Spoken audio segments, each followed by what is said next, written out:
दिल्ली के आरक्षण वाले प्रोटेस्ट को देख करके भाई एक ही बात दिमाग में आई है मेरे तो। भाई ये तो शुरू होते ही खत्म हुआ है। हाँ भाई, पहले ही दिन आपने मतलब हमें आने का मौका तो दिया होता कि हम कम से कम आके आपकी बात सुनते।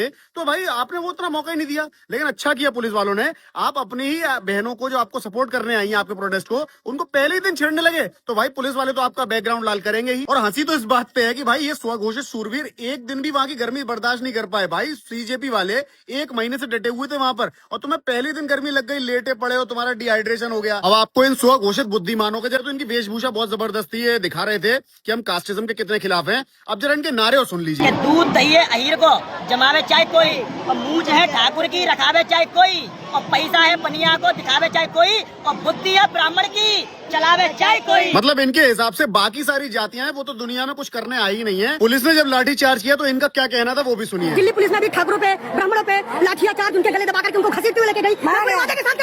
80% पुलिस रिजर्वेशन की थी। मतलब इन स्वघोषित बुद्धिमानों के लॉजिक के हिसाब से दिल्ली पुलिस ने एक आदेश जारी किया होगा कि भाई जितने भी रिजर्वेशन से पुलिस वाले लगे हैं जाकर वहाँ पे लाठीचार्ज करिए। बहुत ज्यादा उछला है पूरे प्रोटेस्ट में, जरा ध्यान से समझिए इसकी मानसिकता क्या है। कल भी 3% है तुम्हारे थे, आज भी 3% है तुम्हारे, और जब तक जिएंगे तब तक ब्राह्मणवाद जिंदाबाद। अब सोचिए ये लोग रिजर्वेशन हटाने के लिए आए हैं जातिवाद के खिलाफ। अब दलितों पे पानी पीने को लेकर के जो अत्याचार हुए हैं पुराने जमाने में, उसको लेकर के भी ये कुछ मजाक उड़ाते हैं। उसके ऊपर भी एक जरा सोच सुन लीजिए इस आदमी की, क्या है इनके बाप दादाओं की सोच। कुआं हमारे बाप का हम नहीं पीने देंगे। बाती का दम नहीं, एक सेकंड, कुआं हमारे बाप का हम नहीं पीने देंगे। तुम जाओ अपने बाप से खुद और पियो, नहीं हम नहीं पीने देंगे। इसकी बातों से अंदाजा हो गया होगा कि इसके बाप दादा कैसे रहे होंगे और किस तरीके से गांव का जो एक कुआं होता था उसमें पानी नहीं पीने दिया जाता था। आज भी भारत में कई सारे राज्य ऐसे हैं जैसे महाराष्ट्र, जहाँ पर कई सारे लोग कई कई किलोमीटर जाकर के पानी पीते हैं। गाँव के जो जमींदार हैं वो उनको पानी नहीं पीने देते। तो सर्वाइवल तो है ना, वो मर नहीं जाते भाई। ये क्या बेतुका लॉजिक है तुम्हारा। और इस बेवकूफ लड़की को तो आप जानते ही होंगे, क्या बोल रही थी वो समझिए।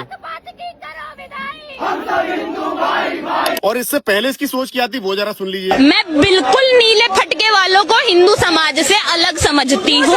तो बेटी सच क्या था ये तो बता दे। ऐसा नहीं था कि प्रोटेस्ट में सारे गधे थे, कुछ अच्छे भी लड़के आए थे जो लॉजिकल बात कर रहे थे, उनको भी सुनिए। अगर आपके घर में सर विधायक हो जाता है तो आप एक अच्छी व्यवस्था में आ जाते हैं। बात आपकी सही लग रही है भाई, लेकिन आप जरा न्यूज पढ़ा करिए। 3-4 दिन पहले की घटना है। उत्तर प्रदेश में एक विधायक है जिन्होंने एक मंदिर का जीर्णोद्धार कराने के लिए 1.5 करोड़ रुपए का सरकार से बजट पास कराया। उसमें उन्हीं विधायक को बैठने नहीं दिया। क्यों? क्योंकि वो पासी समाज से थी। रिजर्वेशन के मूवमेंट में आए हुए व्यक्ति को सुन लीजिए, आपको सब समझ में आ जाएगा। सुनिए। मोदी जी की इकोनॉमिक टीम में भी सारे सवर्ण हैं। क्यों? दलितों के पास इकोनॉमिकली दिमाग नहीं है। अब आप अंदाजा लगाइए, ये आदमी अगर भारत के किसी भी बड़े पैनल में बैठ गया जहाँ पर जज करना हो इसे बच्चों की प्रतिभा को देख करके, तो ये जाति के आधार पर लोगों का सिलेक्शन करेगा। डेफिनेटली ये आदमी पक्षपात करेगा, क्योंकि 1 रुपए का भेजा लेकर के 2 रुपए की माला पहन के 5-5 रुपए की जो इसने बचपन से धार्मिक कॉमिक्स पढ़ रखी है, उसने इसके दिमाग में सिर्फ और सिर्फ गोबर भर रखा है। इसके अलावा कुछ भी नहीं पता इसे।